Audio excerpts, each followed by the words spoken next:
Veliko sem razmišljal o eni irski inovaciji, ko so višek vetrne energije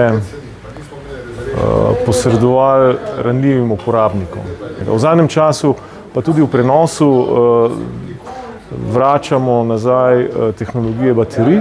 Baterije so postale spet zanimive in na tem področju so zdaj eni tako imenovani grid boosteri zelo popularni, no, in to mi je tudi ena zelo zanimiva stvar v zadnjem času. To me je presenetilo, ker niti nisem pričakoval, da se bo pojavilo v tej sceni. Ja, jaz mislim, da je to nekaj, kar zahteva nek pogum, gotovo neke izkušnje, neko znanje. Jaz imam to srečo, da sem nabiral ogromno bazičnega znanja v tem obratovanju elektroenergetskih sistemov.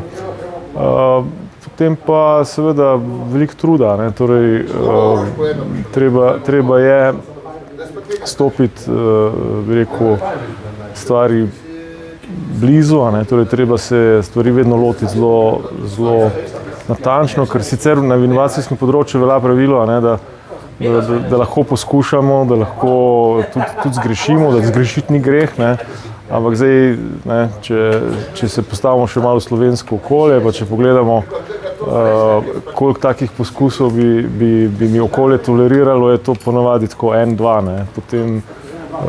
Potem pa že moraš nekaj pokazati. No, mi smo imeli precej dober izplen, da smo s temi vizionarskimi projekti, z nekimi dolgoročnimi perspektivami, s cilji, misijami, relativno hitro uspeli, bi rekel, pokazati, opozoriti nase in to se mi zdi, da je en tak moj pogled na vizionarje.